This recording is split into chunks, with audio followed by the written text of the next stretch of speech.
Hello, everyone, and welcome. Sometimes in our walk with the Lord, our prayer lives just happen to hit a wall. Maybe we get totally caught up in school or work or social media. Maybe we're chasing after money or success and lose sight of what's truly important. Or maybe we're just feeling down or overwhelmed by the things we've messed up. Well, whatever the reason, if you're feeling a bit stuck, I want to share something that can totally recharge your spiritual life and help you break free from all of those distractions.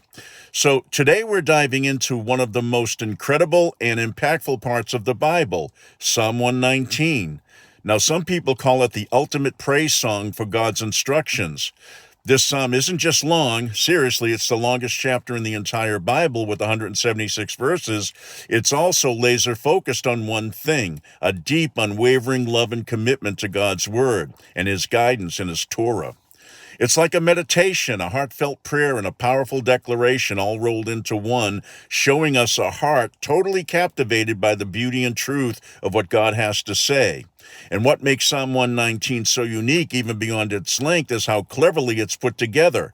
It's an acrostic poem, kind of like an elaborate alphabet poem stretching across 22 sections, one for each letter of the Hebrew alphabet. And get this, within each section, all 8 verses start with that specific Hebrew letter.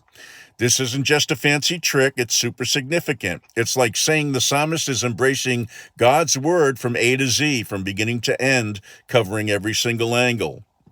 This structure isn't meant to make things rigid, but to show us how incredibly vast and all-encompassing God's wisdom is, and how every part of our lives can and should line up with his directions. It's a powerful testament to how deeply the writer studied and understood God's truth. Now, within this amazing framework, 3 main themes jump out, offering timeless insights for our own spiritual journeys. First, there's the incredible joy in God's instructions.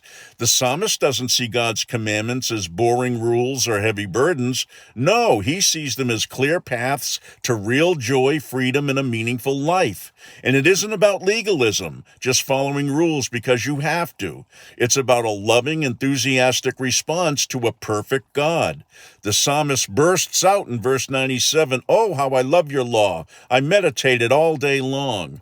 This isn't homework, it's a passion, a constant source of reflection and deep satisfaction. And maybe one of the most famous verses from this psalm, verse 105, perfectly sums up this guidance. "Your word is a lamp for my feet and a light on my path. It lights up your way, helping us avoiding tripping and falling in the dark uncertainty of life." Second, the psalm is packed with constant prayers for understanding. The psalmist knows God's word is deep, and our human brains often need a little divine help to truly grasp what it means and how to apply it to our lives. There's a beautiful humility in these prayers. For example, in verse 18, we read, "Open my eyes that I may see wonderful things in your law." It's a request to see past the surface, to uncover the hidden treasures of God's wisdom. And this desire for insight isn't just about knowing, it's connected to actions. Verse 34, "Give me understanding that I may keep your law and obey it with all my heart." It's a complete request. Help me get it so I can truly live it out. And finally, Psalm 119 voices a desperate and hopeful plea for protection from sin. In a world full of distractions, temptations, and challenges, the psalmist finds refuge and strength in God's guidelines. The word isn't just for guidance, it's a shield and a guardrail for our lives. Verse 11, "I have stored up your word in my heart that I might not sin against you." By really taking God's truth to heart, we build a spiritual defense against doing wrong. And the psalmist prays for active intervention to keep sin from taking over. Verse 133, "Direct my footsteps according to your word, and let no sin rule over me." It's a recognition that even as we try our best, we still need God's powerful hand to keep us on his path. Psalm 119 is way more than just an old poem. It's an open invitation to connect with God in a real way. It reminds us that God's word is alive, active, and absolutely essential for a life that feels full and meaningful. Whether you're looking for joy, clarity, or protection, the wisdom in this amazing psalm offers profound guidance. I personally find so much peace and direction in it, and I truly recommend taking the time to read through Psalm 119, praying as you go. Let its verses soak into you, guide your thoughts, and reignite your love for God's perfect and holy word. Thanks for joining me today. I'm out.